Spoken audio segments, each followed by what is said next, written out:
এখন আমরা শিখব পাউলির বর্জন নীতি। বিজ্ঞানী পাউলি ইলেকট্রন বিন্যাসের ক্ষেত্রে একটা নীতি দেয়। সেই জিনিসটা হচ্ছে সে কি বলছে যে ইলেকট্রনের ক্ষেত্রে সে বলল যে পরমাণুর যে কোনো অরবিটালের একটা নির্দিষ্ট পরমাণুর যে কোনো অরবিটালে দুটি ইলেকট্রনের চারটি কোয়ান্টাম সংখ্যার মান কখনো সমান হবে না। তাহলে সে কি বলল, প্রথমে কথা মনে রাখতে হবে একটি পরমাণু, কি মনে রাখতে হবে একটি পরমাণুর কথা। তারপরে কি করবা তুমি হিসাব, দুটি ইলেকট্রনের হিসাব করবে, একটি পরমাণুর দুটি ইলেকট্রন, ঠিক আছে। এরপরে যেটা মনে রাখতে হবে দুটি ইলেকট্রনের চারটি কোয়ান্টাম সংখ্যার মান। আমরা জানি কোয়ান্টাম সংখ্যা কয়টা আছে, চারটা। এই চারটা কোয়ান্টাম সংখ্যার মান কখনো কি হবে না, সমান হবে না। চারটি কোয়ান্টাম সংখ্যার মান কখনো সমান হবে না, সেটা হচ্ছে আমাদের কি পাউলের বর্জন নীতি। তাহলে আমি একটু আবারও বলি, একটি পরমাণুর যে কোনো দুটি ইলেকট্রনের চারটি কোয়ান্টাম সংখ্যার মান কখনো সমান হবে না, কোনো একটি অন্তত ভিন্ন হবেই, যে কোনো একটি অন্তত ভিন্ন হবেই, সেই জিনিসটাকে বলা হয় পাউলির বর্জন নীতি। ওকে, তো চারটি কোয়ান্টাম সংখ্যা আসলে কারা? চারটি কোয়ান্টাম সংখ্যা হচ্ছে প্রধান কোয়ান্টাম সংখ্যা, যেটাকে আমরা এন দ্বারা ইন্ডিকেট করি। তারপরে হচ্ছে আমাদের সহকারী কোয়ান্টাম সংখ্যা, যেটাকে এল দ্বারা ইন্ডিকেট করি। তারপরে চুম্বকীয় কোয়ান্টাম সংখ্যা, যেটাকে এম দ্বারা ইন্ডিকেট করি। তারপরে ঘূর্ণন কোয়ান্টাম সংখ্যা, যেটাকে আমরা এস দ্বারা ইন্ডিকেট করি। তাহলে কি দাঁড়াচ্ছে? প্রধান কোয়ান্টাম সংখ্যা, সহকারী কোয়ান্টাম সংখ্যা, চুম্বকীয় কোয়ান্টাম সংখ্যা, ঘূর্ণন কোয়ান্টাম সংখ্যা। সো এই চারটি কোয়ান্টাম সংখ্যার মান একটা নির্দিষ্ট পরমাণু দুটি ইলেকট্রনের ক্ষেত্রে কখনো সমান হবে না। সুতরাং আমরা একটা এক্সাম্পল দিয়ে আগে দেখি। ধরো আমরা একটা মৌল নিলাম, সেটা হচ্ছে কি অ্যালুমিনিয়াম।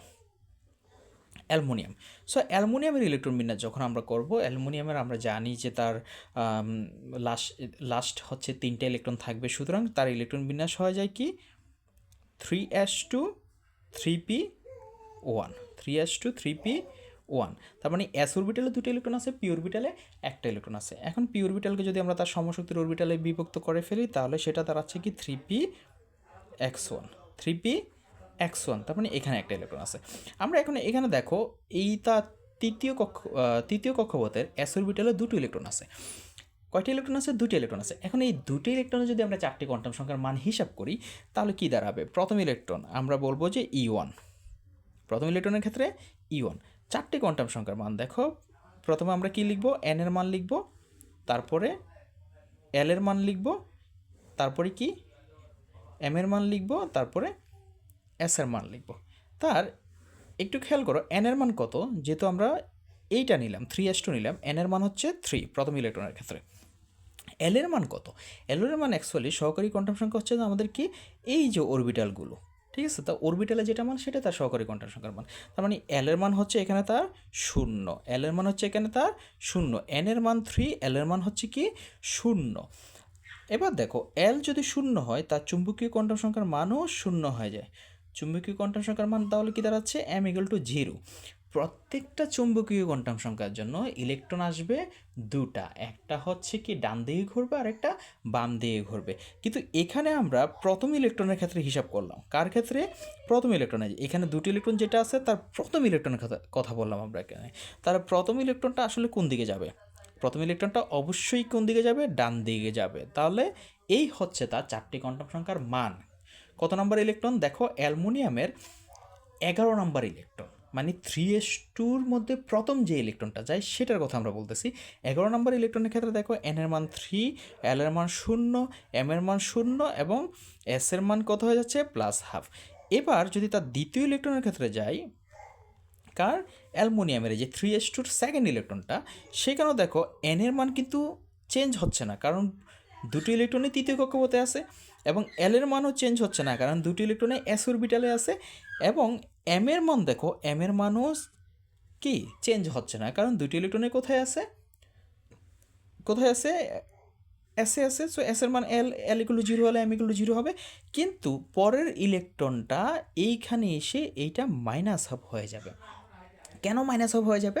কারণ এই যে এখানে যে দুটো ইলেকট্রন আছে, এই দুটো ইলেকট্রন কখনো একই দিকে ঘুরবে না। মানে পরমাণুর একটা জোড়ার ইলেকট্রন কখনো একই দিকে ঘুরবে না। একটা যদি ডান দিকে ঘুরে আর একটা অবশ্যই বাম দিকে ঘুরবে। এখানে প্লাস এবং মাইনাস সাইনগুলো হচ্ছে ঘূর্ণনের দিক বোঝায়। এইটা দ্বারা ডান দিকে ঘোরা বোঝায় ইলেকট্রনটা, মানে এটা ডেক্সট্রোরোটেটরি অথবা ডানাবর্তী। আর এইটা দ্বারা বাম দিকে ঘোরা ইলেকট্রন বোঝায়, এইটা হচ্ছে লেবোরোটেটরি অথবা বামাবর্তী। তাহলে এই সাইনগুলো পজিটিভ এবং নেগেটিভ সাইন অ্যাকচুয়ালি হচ্ছে ঘূর্ণনের দিক বোঝায়। স্পিনটা কোন দিকে হবে সেটা বোঝায়। স্পিন যদি ডান দিকে হয় তাহলে প্লাস হাফ, স্পিন যদি বাম দিকে হয় তাহলে মাইনাস হাফ। যেহেতু এই দুটো ইলেকট্রন, এই যে E1 এবং E2 দুটো ইলেকট্রন হচ্ছে 3s2-তে আছে, মানে একটা অরবিটালেই আছে, সুতরাং এই জোড়া দুটো ইলেকট্রন কখনো একদিকে ঘুরবে না। একটা ইলেকট্রন ডানে ঘুরলে আরেকটা ইলেকট্রন অবশ্যই বামে ঘুরবে। তাহলে খেয়াল করো, তার প্রধান কোয়ান্টাম সংখ্যার মান দুটো ইলেকট্রনের ক্ষেত্রে সমান ছিল, সহকারী কোয়ান্টাম সংখ্যার মান সমান ছিল, চুম্বকীয় কোয়ান্টাম সংখ্যার মানও সমান ছিল, কিন্তু তার স্পিনে এসে ঘূর্ণন কোয়ান্টাম সংখ্যার মান বা স্পিনে এসে তার কি হয়ে গেল, সবটাই চেঞ্জ হয়ে গেল, মানে স্পিন কোয়ান্টাম সংখ্যার মান তার সমান হলো না, একটা ডান দিকে আর একটা বাম দিকে ঘোরে। এই জিনিসটাই বলছে ফাউলি এই জিনিসটাই ছিল যে তার কথা, যে চারটি কোয়ান্টাম সংখ্যার মান কখনো সমান হবে না। এখন তুমি যদি অন্য যে কোনো দুটি ইলেকট্রন নিয়ে কথা বলো, যে তুমি বললা যে হ্যাঁ না আমি একটা পি অরবিটাল নিয়ে কথা বলতেছি আর একটা এস অরবিটাল ইলেকট্রন নিয়ে কথা বলতেছি, তখন কিন্তু আগেই চেঞ্জ হয়ে যাচ্ছে। কেন? কারণ একটা এস অরবিটাল আর একটা পি অরবিটাল, দেখো এস অরবিটাল এবং পি অরবিটালের ইলেকট্রন কখনই কি হবে না, এক হবে না। কেন? কারণ তাদের অরবিটালই ভিন্ন। অরবিটাল ভিন্ন হলে তাদের সহকারী কোয়ান্টাম সংখ্যার মান ভিন্ন হয়ে যাবে। যদি সহকারী কোয়ান্টাম সংখ্যার মান ভিন্ন হয়ে যায় তাহলে তো চারটি কোয়ান্টাম সংখ্যার মান কখনো সমান হচ্ছে না। এইটাই হচ্ছে আমাদের কি পাউলির বর্জন নীতি।